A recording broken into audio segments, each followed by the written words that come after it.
So we're here to talk about creativity and conservatism, which is I think something that probably didn't even exist as much as 10 years ago, or 8 years ago, or 5 years ago, or maybe 1 year ago, or maybe a day ago.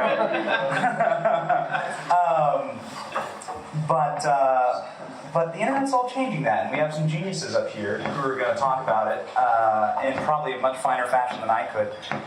We'll start over here to my right. Anna Russell is a quarterback for the Washington Redskins. And come on. Wow, design studios? Yeah.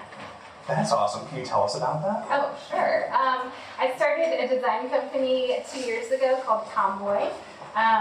Basically, I've been 6 foot tall since I was in the 7th grade, and so did my business partner. So it kind of worked out that way naming it. But we do a lot of data visualization and branding for not only nonprofits in the free market area, but small tech startups, etc. in DC. Raise your hand if that was better than me reading off the sheet about what you want. Yeah, okay. Isn't that how every panel goes? John is a Senate Minority Leader staff member who loves kittens and rolling in the dirt with Ted Cruz. If anyone does do that, let me know. Martine happens to be the owner of the space that we're in, so everyone has to respect him and do what he says. He actually has the ability to kick us all out of here at any time. He forces himself on any panel that's happening in the building. And when he was on the feminist panel last weekend, it was so funny because if there's anyone who's #Warren Women, it's Martine. So, yeah, I'm guaranteeing I'll never do this again. Martine, can you tell us about Terra Eclipse and... Yeah, I think Rebecca asked me to be on this panel. We go way back, but so Terra Eclipse is the story of just grinding and changing. I actually started TE when I was doing video work. I was actually behind the camera going to these weird freedom conferences with this mentor that I had who was a successful businessman who ran storage companies. And he started this really small nonprofit that was just talking about private property and sustainable development. It's kind of the Glenn Beck guy, right? So I end up at this random conference and meet this dude named Ron Paul when I'm 15. And he's going off talking about all this stuff, and my mentor was like, oh, this guy's great, but he's wrong about all this other stuff. He needs to worry about globalism. But anyway, I end up meeting Ron and all his people, and I'm following them over time, kind of helping them on small projects. Lo and behold, I'm starting a web company at the same time, right? This is all kind of in the end of high school. And a few years later, this congressman nobody knows needs a website, and he's running for president. And 2 years later, you have Terra Eclipse, and we're doing stuff with FreedomWorks. We're working on starting to do Washington business, and then you come to Washington, and you start doing this event space stuff, and you meet people like these guys, and we're just grinding, changing, and staying relevant. And now we're running starting a product instead of taking on clients, and it's all about evolution and just grinding it out. Not always willing to just take up a job and do something. So that's what TE is all about, and welcome you guys here. So awesome. This is how you know you're talking to a semi-libertarian group, is because they say Ron. Yeah. Oh, Ron. When Ron and I were together. He did it twice, and then in his intro, he just refers to him as Ron, and everyone knows who you're talking about. That's great. Does anybody else do that? Has anyone done that? Libertarians, right? We can do this. There's a lot of guilt in the eyes. So can everyone look up the sheet that they have and look at the next speaker's headshot? Brian Donahue is a wedding singer. That's a good one. Keep it going. And I'm never working once again in this town ever again. How do you take a headshot that's badass, right? He uses this all over town on the most illustrious panels that he's on. I've seen him on super high-end panels with hundreds and hundreds and thousands of people, and he still uses this headshot. So you have to be the guy to have a headshot like that and be able to pull it off. And Brian is the guy. Runs a badass firm in town that is remaking what could be called like what could be called creativity in a socially native, fast-paced world, and doing it in a way that no one else is doing. Brian, what is craft? Well, I'd love to say I run it, but I don't. I've got two excellent partners, and I've got a team of some really talented people who run it. Some of them are here, and I think, if there's anything that this panel could speak to, it's hiring talented, engaging people who think along the lines of a vision of creativity and the importance of that in everything that we do. So Craft is a great group of people who come together and deliver video, media, television advertising, digital advertising and media and creative in and of itself is its own vertical, but also some PR tactics and strategies using creativity in that space as well to move messages. So yeah. So we just got done with the midterm election. Brian, why don't we just start with you? You were making sausage this midterm election. What did you see from making sausage? You're making sausage, baby. What did you see from this? This couldn't get more awkward. Like I'm sitting there, like things not to say ever again publicly. Making sausage in Washington. As I reach for my beer, what would you say was the most creative point in this? Like, what was a breakthrough moment that you saw in these midterms that maybe you haven't seen? Maybe the usage of a medium that you hadn't seen before. That really broke It's a through. great question. And we were, knee deep in the elections this year. And it was a very transformative year in politics and in moving messages and in creativity. And I think the number one most important thing, which is kind of ironic because I began my career in television advertising, is the move away from the absolute dominance and importance of the television advertising as the sole medium for the expression of the campaign message. Sure, campaigns have been involved with direct mail and telephones and all sorts of stuff and websites and other kinds of digital assets have been a part of the campaign culture and infrastructure. But this year, much more so than before, we've departed from the TV advertising being the only force by which a campaign can say, this is the message and how we're presenting it. We've had web video, we had other creative opportunities that have presented themselves where others in the space took seriously. It was only 2 cycles ago where reporters generally would not write about a web video and says it's not a TV ad, I'm not going to write about it. It doesn't mean it's important. In this cycle, you've got so many different opportunities to present creative content and material in so many different ways, targeting different audiences, and that really shone through this year. I mean, it was a breakthrough year in politics. You saw a flip. You saw a flip for the first time where ad dollars being spent on online surpassed that being spent on television media. Yeah, and the beauty of that, even though, like what Brian said, the barrier to entry to get creative out to people and have reporters talk about it has been completely nullified. You can just get out there for free, and if it's creative, it's going to go. Yeah. And campaigns can actually do that without dollars. So that's when you can incorporate a video on your website now, as an intro before someone signs up to motivate them to convert. So, I mean, it's really interesting now that you're not worried about money so much as the creative can kind of just be the value proposition. Yeah. Right? So. Yeah, I mean, ad dollars are still on television advertising, and that was something to also understand about 2012. I mean, everybody said Obama did it all on digital, but I mean, he still spent more money on television advertising than digital, and that's still going to be the norm for a while. But to Martine's point, there are so many more opportunities to sort of move messages and audiences, especially with how audiences have become much more segmented. We're able to target them in particular ways that we haven't been able to before. Tell me about your designs. I'm just kidding. I mean, like playing off of this, as far as in the field that you work in, are you seeing creativity on in what growth areas are you seeing creativity, and in what really scalable ways Sure. are you able apply that? Well, to be completely honest, we don't do any political campaigns, so we didn't really follow the midterm elections, so just putting that out there.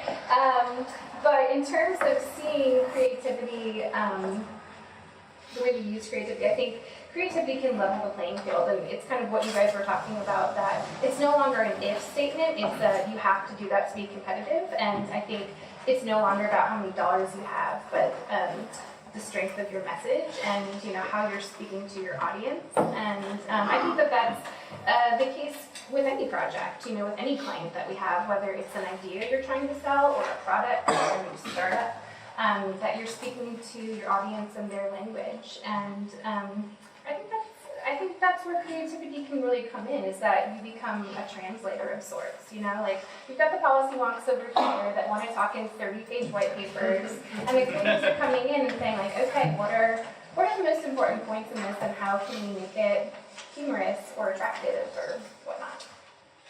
Rebecca does work at Cato, so if you could lower the 30-page white paper. I'll pull back my We do not want to hurt her feelings. She's so nice to have us all here. Yeah.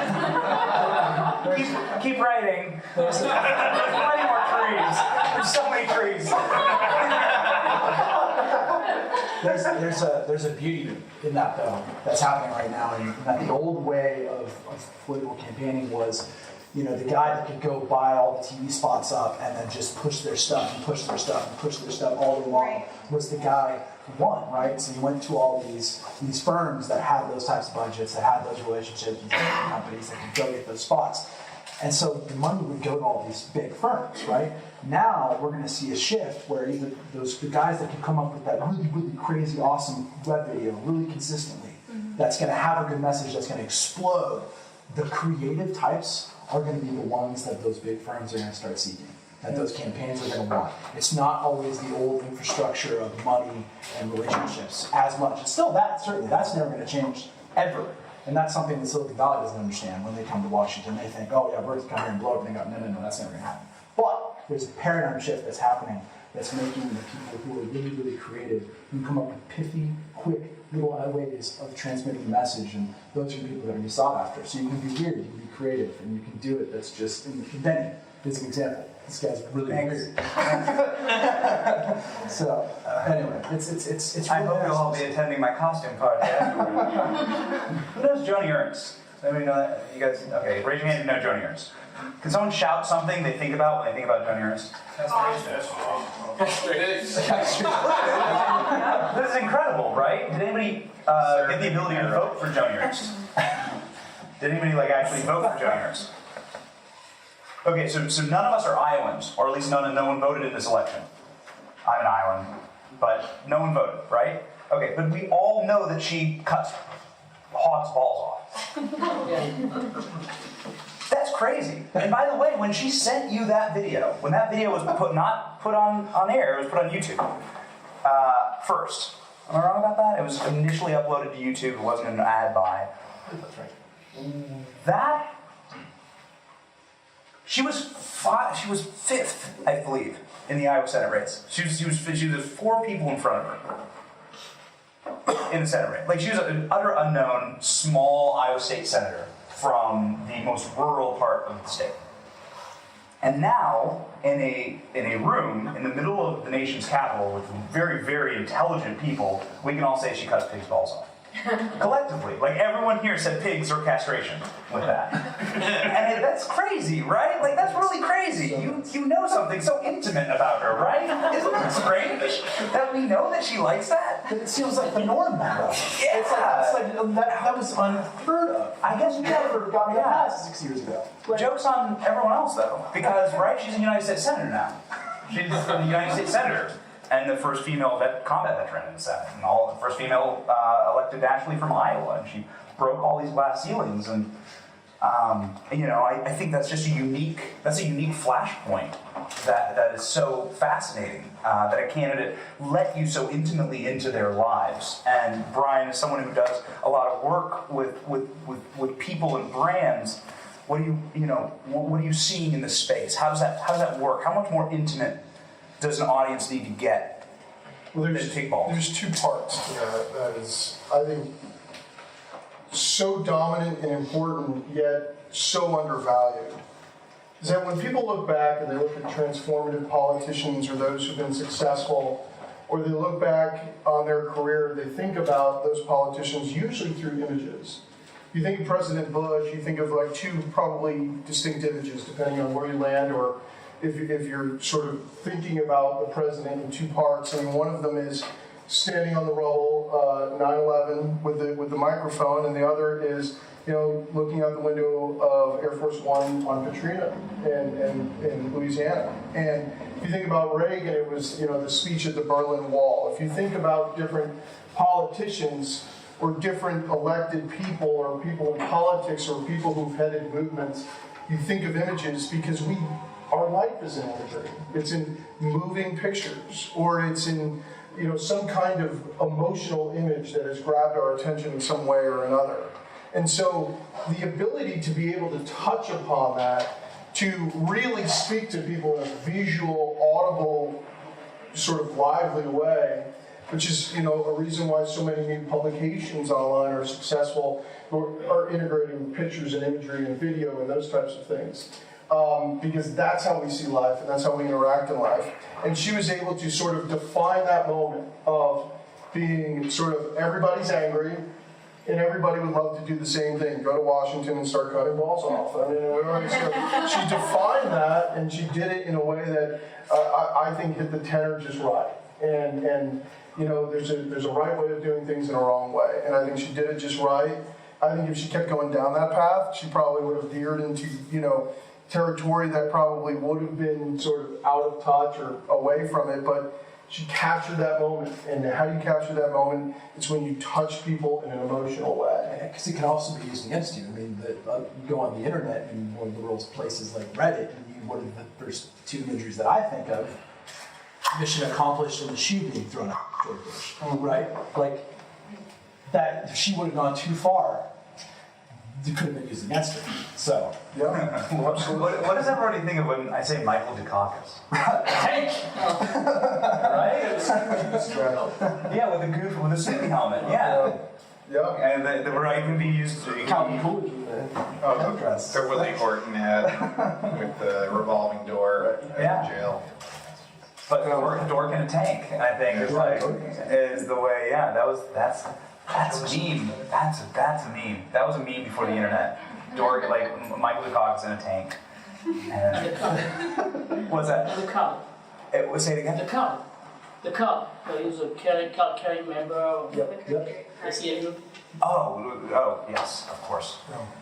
You know more than I do, so you can have my spot now. And by the way, as far as the lady there, it's a no-brainer. She said she was going to cut pork. Anybody can relate to that. Yeah. I mean, a lesser-known ad in a full leather outfit. She rides a motorcycle. Do you guys see her other viral ad? Leather outfit. She rides a motorcycle, takes her gun. She gets off her motorcycle, takes her gun out, and then shoots Obamacare. Look it up. I'm not making it up. This sounds like a Ted Cruz wet dream, but it's real, and that's weird. Why would I do that? But it really happened. It really happened on the internet, and it took millions of hits later, right? Like, she's a United States Senator elect right now. 6 years. So. As far as engagement with your client base, what are the breakout social mediums that you use, or you see coming into the fold? I think maybe 5 years ago, if you were to say that this Twitter thing would be big, people would kind of laugh you out of the room. They'd say this. If you were to say the Twitter IPO would be one of the largest in the history of mankind, they would say you're insane. But today. So what do you see as this? I mean, personally, I'm using Instagram the most. I don't know about you guys, but looking at images all day long is kind of a thing. So, I mean, that's something that we end up working with clients on a lot is if they've contracted us for a project, say it's like a print piece, right? But we've made these really beautiful illustrations for something, and those can get reused in X, Y, and Z ways. So, I mean, social media shareables just seem like a natural fit. So say we illustrated some graphs for their annual report. So then we get to use those on Twitter and Instagram and Facebook, and it's just using the work that's already there, and it seems like a no-brainer, right? So I choose Instagram. I don't know what you guys. As far as taking the Instagram medium and then using it as in a CTR, as far as clicking through onto some other platform. Right. Have you ever, because right now it exists as an image and there's not a lot of interaction with that image necessarily other than a like. So I think my answer to that is that it's just building your brand. It's building your voice.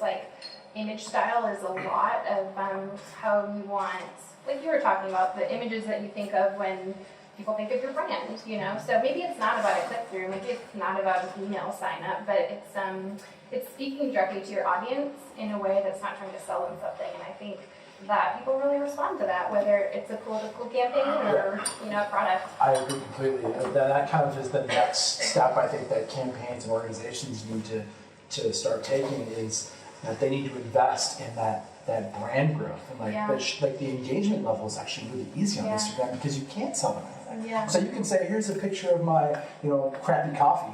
Yeah. And then here's the scotch that I'm drinking, and people are like, oh, okay, AFF, right? And then people are just getting that, they like coffee and scotch, right? But it's a low level of engagement, but I'm like, oh, that's a really neat picture of whatever, right? Because you want people to get to a place of wanting to be your friend, right. Whether it's a brand or political, constituent. I feel like Obama won in 2008 because people wanted to have a beer with him.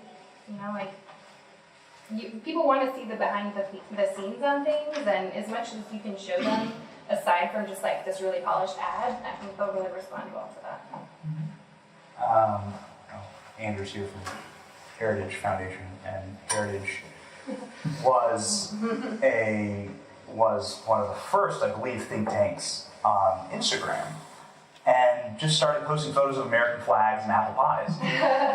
Truly, if you go there, it's just it is purely a Norman Rockwell. Yeah, it's a Norman Rockwell Instagram, and you have tons of followers, right? A lot. It's just I think it's a fascinating success story. And that's hard. That's hard to sell to the top brass of a campaign or organization. What are we getting for this? People like us. But Right. we got a lot of hearts on Instagram. But We've got a lot of revines. Right. But there's creative space there. There's great, and that's the next step, right? How do you measure that? We don't know yet. Right. We don't know. How do you measure it, Brian? I don't think you have to every time. I think, how do you measure the ROI on the design of a Porsche? That's one of the most iconic car designs in the history of automakers. And they still make the teardrop 911 since they first started making that Porsche. What's the metrics on it? Everybody's obsessed with these metrics and numbers, and I believe that there's a lot of stories to be told through metrics and numbers, but engagement and understanding what your brand is doing and understanding how it feels and the emotional reaction is incredibly important, and that's something that we work hard on. Chelsea Paulson, who directs our social media, we spend a lot of time with clients talking about how it's not always about how many likes or retweets or those kinds of things. It's more about the types of engagements, the levels. Having a member of Congress retweet something that your organization or brand is putting out there is more important than picking up 15 random people who may not go to your properties again, but they just like one thing.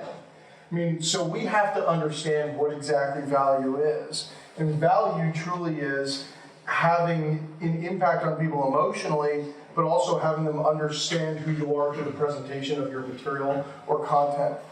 And that's the critical piece here, is that what I think the premise here tonight is that we've got a lot of individuals in this room who work for organizations, private sector, public, think tank, those types, who are producing so much content. And the importance is the presentation of your content in line with the quality of your content as well. The presentation quality is equally as important as the content quality to help make a point, to help sell an idea, to help get people to think about the issue or the policy you care about. It's not just through written content. It's also through the presentation of that in imageries and storytelling. Or you know, as Anna pointed out earlier, through infographics that are engaging and captivating. So placing an emphasis on that nearly as much, if not as much, on the actual content and the research itself is incredibly important. Yeah, we're starting, Eclipse has got a new startup, that the whole premise of the startup is to get your audience to take a piece of your message and have it come from them directly. We're going to take the petition model, and on the conversion end of that petition, you know, go and stop Obamacare, whatever, I actually want that to come from Jim with a background in that image that he's delivering on Twitter, you know, from his hometown, and actually say, hey guys, I'm standing against Obamacare. And then here's a link to the organization. The organization set up that whole framework for that to happen, but that's that single nucleation point from him to all of his followers. That's scalable storytelling. So that's what we're, you know, that's the kind of stuff that we're doing that allows that stuff to happen, because that's that conversion point, right? You're going to always mobilize people with petitions, but how do you do storytelling? And all that stuff's in front of us. Well, I know we have a very diverse audience with a lot, perhaps some questions. We're at the halfway point right now in our panel. So these are some of the most talented creative minds in the city. Ask away if you've got some questions. Yes, sir. It seems like with data visualization especially, you get these days a lot of kind of lifeless After Effects templates that are showing things like the national debt and government spending, or just things that you really want people to have an emotional connection with and some kind of impact with and get people moving. But it seems like After Effects is kind of producing diminishing returns because everyone's using it all the time to present data. Do you have any recommendations for maybe like analog approaches to data visualization? Like I notice a lot of people these days are using stop motion and like lifelike things. Like there was the famous like penny cutting graphic online on YouTube that's got a lot of views. Yeah. I mean, I guess just to jump in here really quick, since we've done a lot of data visualization, I think it's less about the medium, honestly, and I know that's probably not the answer you're looking for, but it's more about the story and taking a look at the content that you have to tell and deciding the best way to tell it. You know, like it's choosing After Effects versus, some sort of paper cutting stop motion thing is completely irrelevant if you haven't decided what the most important thing to tell is, So that would be my answer, is first decide what's the most important thing and then choose your medium.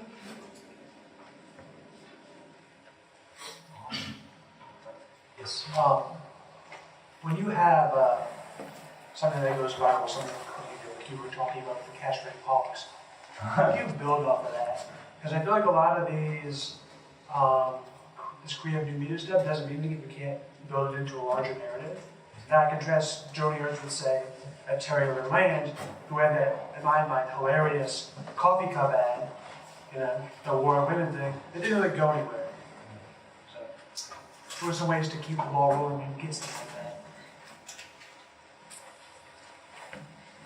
I've seen a lot of success with being able to, when you're doing the creative for the video, knowing what your follow-up is going to be, because you're going to get YouTube shares, you're going to get people Googling, you've got to have that digital infrastructure to capture people, right? Saying, I also want to go to Washington to cut pork. It's going to be really simple, but your conversion is going to be off of people who are like, I saw the ad, I came to the website, it's the campaign being nimble to be able to tie their online creative really quickly to whatever's taking off, right? So it's just being able to create that relevancy. So when they're landing on your site, they know that this is the Joni Ernst with that weird paid commercial, and it's being delivered. And so that's just really fast quick development. In my mind, it's just being nimble, and at least at first, from a what's my episode 2 necessarily, right? It's just like making sure that your digital guys are going there and throwing up the graphic, that key shot from that video that maybe Benny created a GIF of, taking that GIF, throwing it on the background of your sign-up form and being like, yes, here's the sign-up form, this is the campaign that you're talking about, and just being fast and getting it done. In my mind, that's the way to capitalize off of it quickly.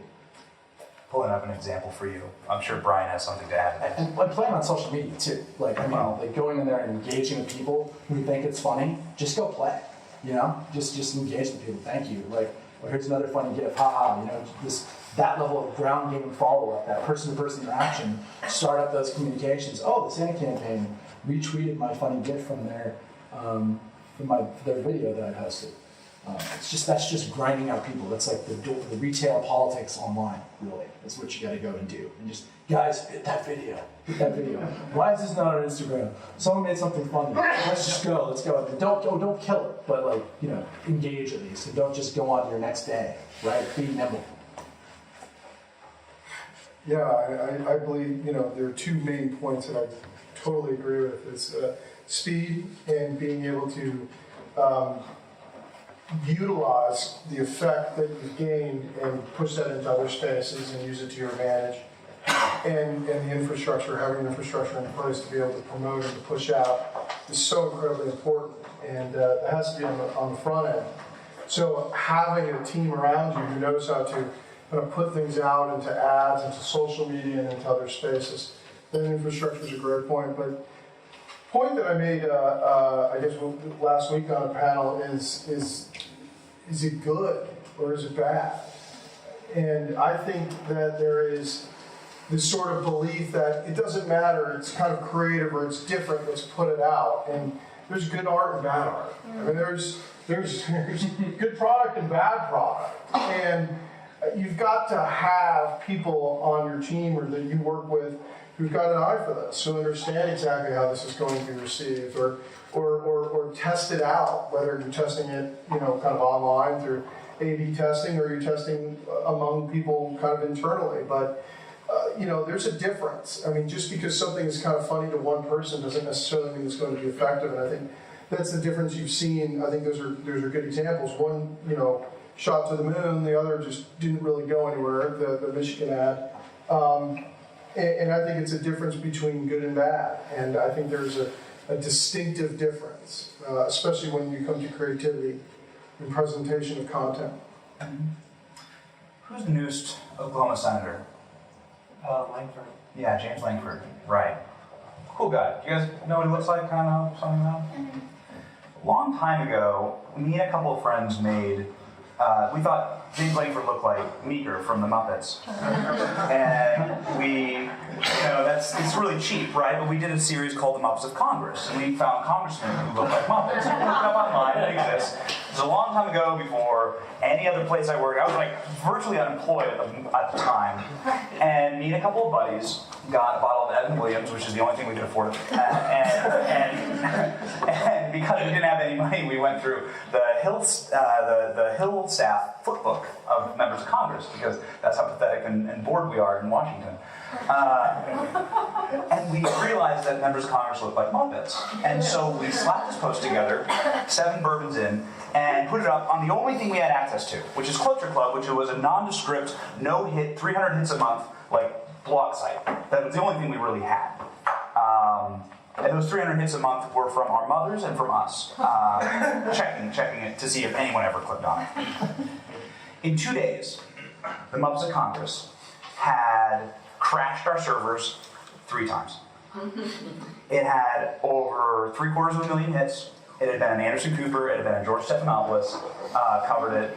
We had members of Congress. James Langford. This is why I'm a fan of his. He tweeted this out. And he said, tweeted out like brother from another mother or something.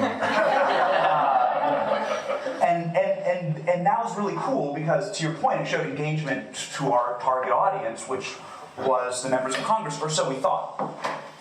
What happened, actually, which was the coolest thing that happened, actually, was not George Stephanopoulos or Anderson Cooper covering the members of Congress. And it wasn't even reaching what I thought was the target market, which were the high-up elected officials.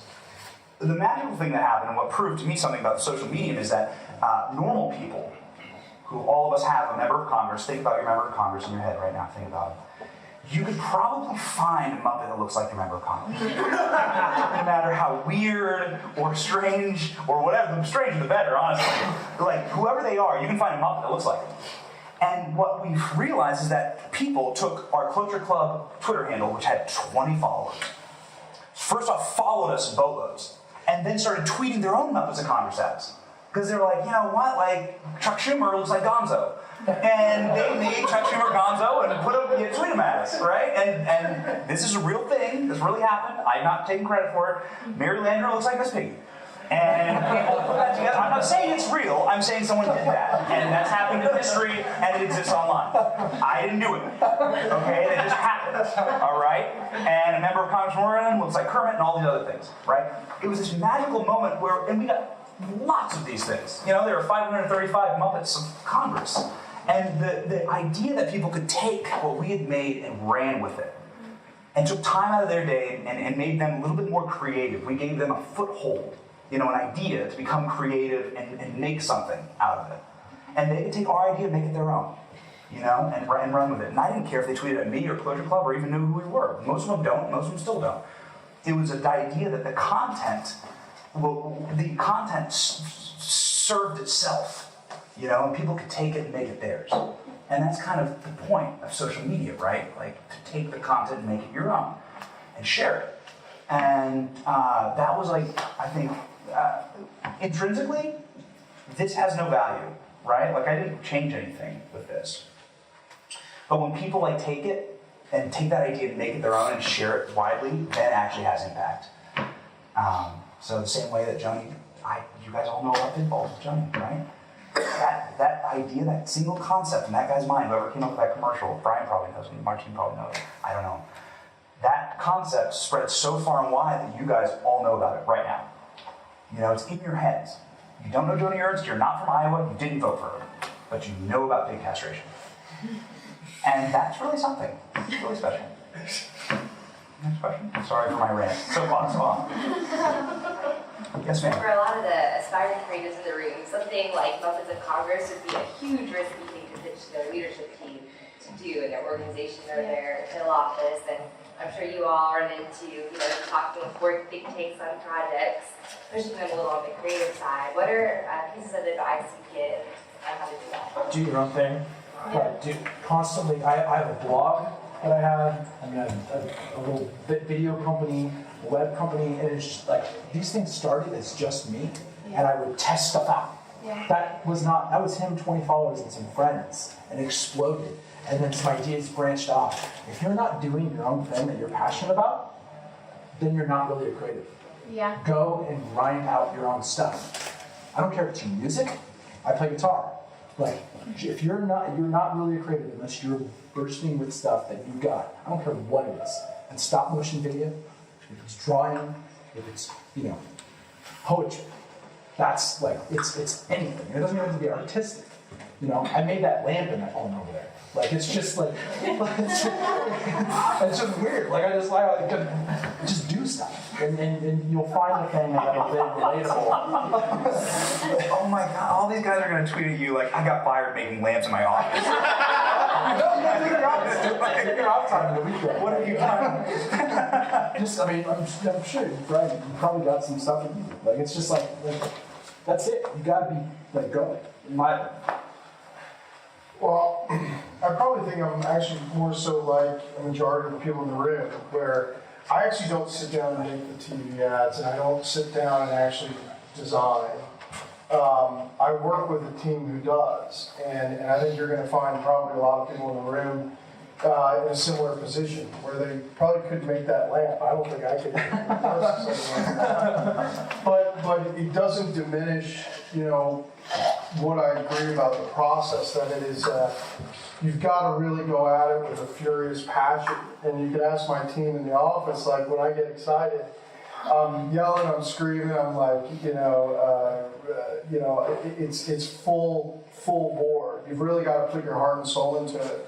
I'm either cheering on designers or anyone. You've got to work close with them. And I talk to my account executives all the time. It's not just send them an email and expect to get something back. I mean, it's got to interact. You got to really pour yourself into it. You got to look at it. You got to play with stuff. You really got to make this a big experience. And on either end, whether you are the artist actually making it, or you're the one who's working with the artist as their sort of co-pilot along the way, it can be such a fulfilling experience.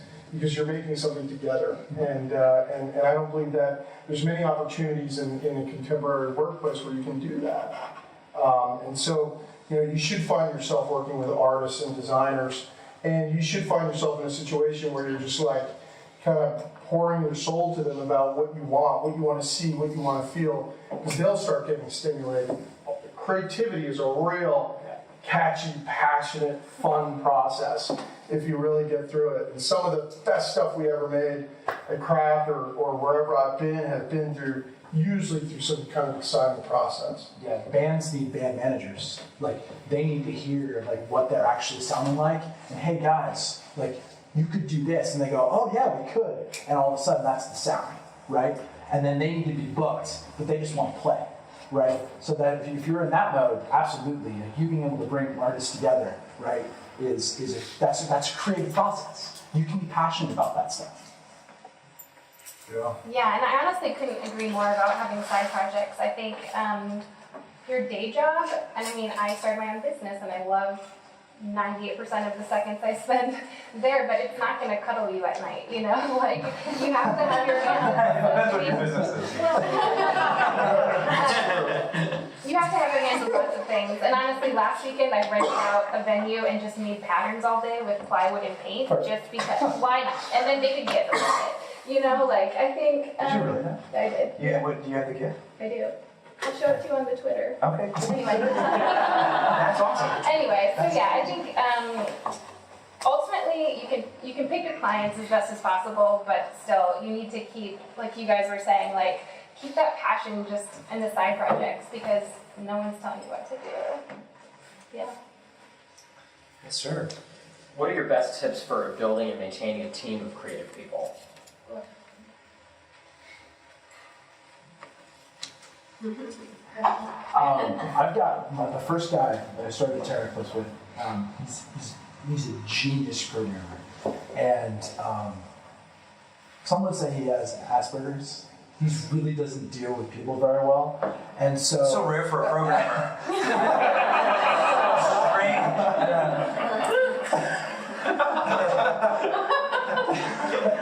keep him away from the clients. I mean, it's just so much personality management. It really is sometimes. It's gosh, it really depends.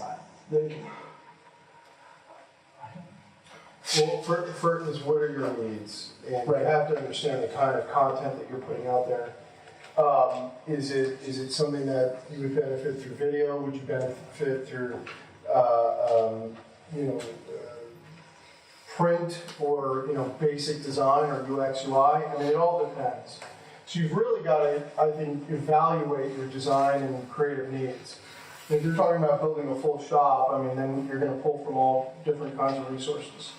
But creative types, really use all different mediums, and you have to really assess what those needs are so that you can match somebody you might be bringing on board the team who really, I think, plays to those strengths. So that's the first step. I think, to what Martine is saying is that creatives tend to not usually fall in line with normal members of the team, like normal employees.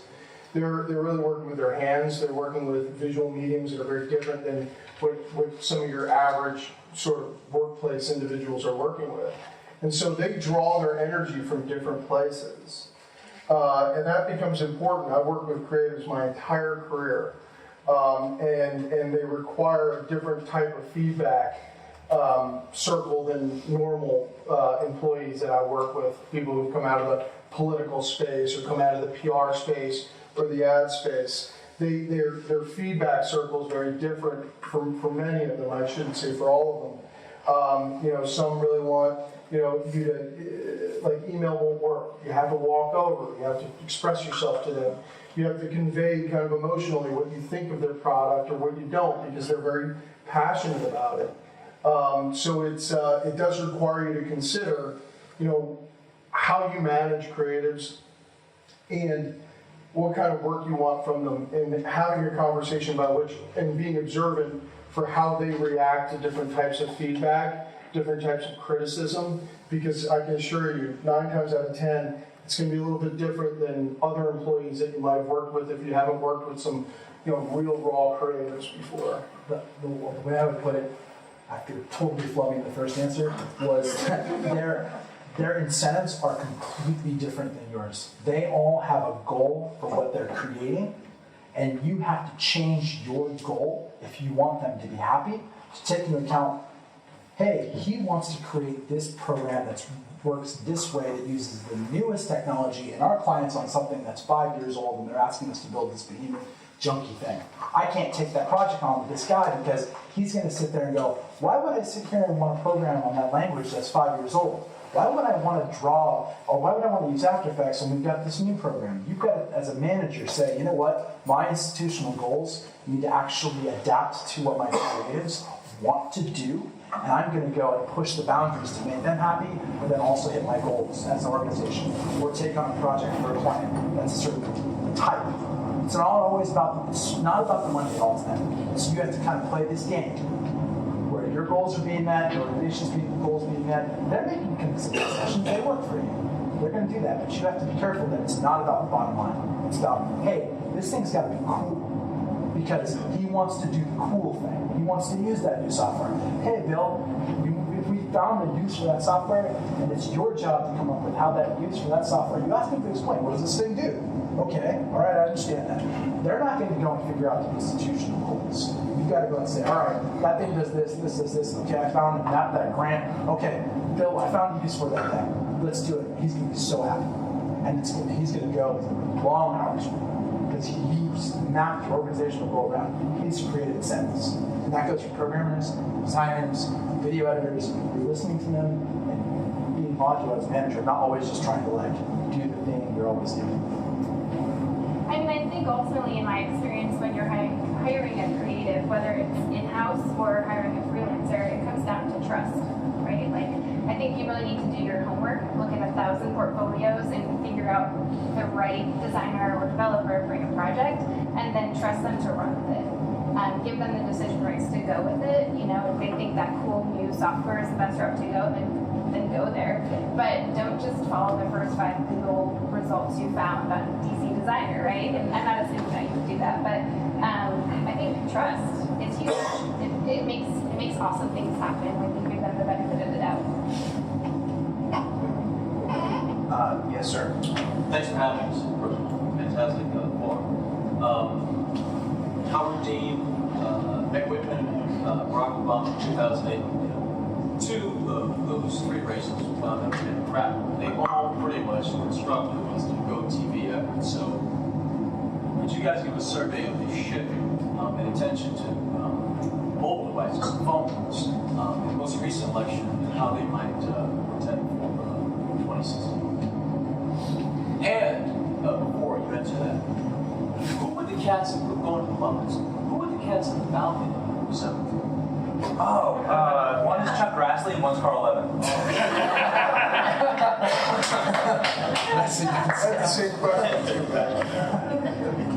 Everything that we do is around mobile. That's it. I mean, everything needs to adapt to people are out there on these things. And so actually, the website's dying in a lot of ways because we just need to give this action center portal in as succinct way as possible through this small window of time to get them to convert, to then go to the next step, to get them to do something else. It's like website on Rails. Actually, this is the first election cycle where I did not go to a candidate's issue page. I was trying to think if I did. I didn't probably click on any subpage for any candidate at all this election cycle. And I'm a web guy. I landed on a landing page, looked at their front page, maybe clicked an action item, and I was like, that's a pretty cool website. All right, so let's get that collapsing. Oh, Mitch McConnell's using video on his landing page. That's pretty cool. That's kind of weird on mobile. Like, people are just, they're not clicking around the websites anymore. They're landing from Facebook, landing somewhere, taking the single action, going to the next stop, petering out, then going home, then hitting an email, then there's another portal. It's everything, the website is being distributed completely. So then everything's got to be mobile because that first action, you're probably just walking around like, oh, Mitch McConnell. Yeah, oh, right. And then you're taking those 2 actions. So the traditional website form is dying in a lot of ways. but then being resurrected in humans.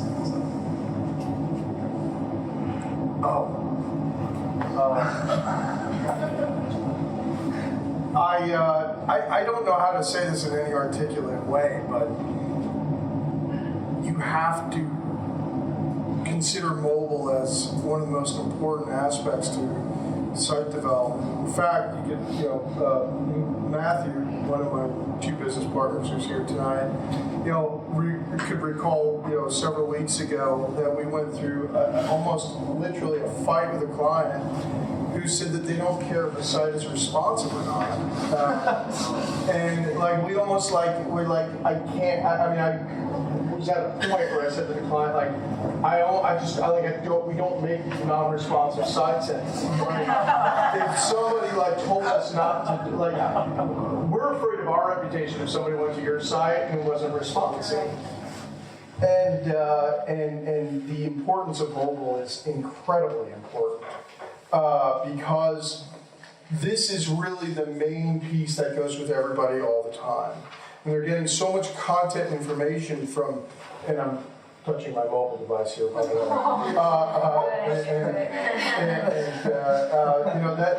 That's where they're getting the majority of their content and information. And those who have the ability to understand how to use that, I think are going to be very successful in the years ahead in terms of providing content, information, messaging, video media, etc. And to Martine's point, that's exactly right. The web is getting away from these enormous omnibus, kingdom websites with 5,000 back pages and navigating all the way around so you're like in a maze. And online experience is going to individual single, page sites where you can find information quick that you wanted from another source. And it's okay being in a brand, having a whole host of individual action sites or websites or learning sites that are all different from one another. But as long as they play to the experience which you want your user to have, it's okay. I think the user experience is going to be much more valuable than your own brand experience. And it kind of forces you to become, or to answer the question, what's the most important? So if you only have a single page, you've all of a sudden got this hierarchy. You don't have 10 internal pages that say it all in paragraph form. So I think that's kind of beautiful. Yeah, and then you build websites that your creative team creates 10 different views on the same message so that you're converting for the people that you're segmenting to advertise to, right? So you have, it's all the same message, but okay, you're gonna have a different message for Ohio, right? Slightly different design, that's more contextual to those people, but you're all these entry points to get them to take that same action, right? That's where the creative comes in. And it's not just doing one website and saying, well, okay, well, great, let's move on to the next one. No, it's grinding through A/B testing those landing pages, which are that's just one mobile view, right? But that you've got 15 words maybe to convert people off of that if they click through. So it's that's the new way of doing websites in my view. Not to spark too much competition, but would that essentially make then a front or back end developer as important as, say, communications director or a campaign manager? Certainly, yeah, they're absolutely just as important. Absolutely. Because who reads a press release? Right. Right? Like, come on, give me a break. Right, with your little pound signs at the bottom. Come on, what? Yeah. No, that's crazy. But I get a lot more information from your website, and if you do something cool online, I'll take that. The mobile question, I think, you can sum up in one quick survey. Okay? Does anybody have either children or little nieces or nephews in this room? Around the age of 10 to 13, 14. 10 to 13, 14? Okay. What is the worst punishment you could lay on this child? I mean, I'm not talking barbarian stuff here. I'm talking Take away his cell phone. Yeah. People agree? You agree? No computer, yeah. Does anybody have children and try to take away the child's cell phone? What happens? What's the result? Take away my iPads. What's the result? Do they freak out? When you snatch up their phone? I don't have kids, but I got a 13-year-old nephew named Evan. who during Christmas begged for a spanking because his father took away his cell phone. Like, actually asked to be spanked. I grew up in the 80s. Spanking was the worst of all punishments, right? Like, you couldn't get worse than spanking, right? You can't. Asked to have my worst punishment, like, instead of taking away cell phone. I mean, I think everyone in this room probably has some type of a similar, like, understanding of how this is a part of who you are. Like, this is a reflection of who you are as a person and a human being, and your connectivity to it. So, very important. We had one last question. Time for one last question, sir. Thank you very much. From an institutional perspective, there's so many right now. There's so many different mediums to get your creative contents out there, and I was curious, what is your perspective or recommendation on whether an institution should focus on several specific medium or use as many mediums as possible to get your creative content out there? I want to hear what your perspective is on. I focus on one. If you're just get good at one, see how if you're looking at how your staff can interact with the organizational messaging and your followers. If you're limited in staff resources, I would start with one. It's like Twitter's a great one. You just see what the quick engagements are, in my opinion. That's when I launch a business, I'm saying, okay guys, let's get really good at Twitter. Let's go reach out to these type of people and just see how it goes and get that rhythm going, right? Because people want regular content. You're limited on budget, and then branch out to Facebook and et cetera, because it is a conversation, in my view. Totally. I wouldn't have a Tumblr just to say you have a Tumblr. Right. That's another way of putting that. So be strategic with your specific message. All right, well, thank you to all of our panelists, and a big thank you to Martin for hosting us in his beautiful event space. Can we give our panelists a round of applause?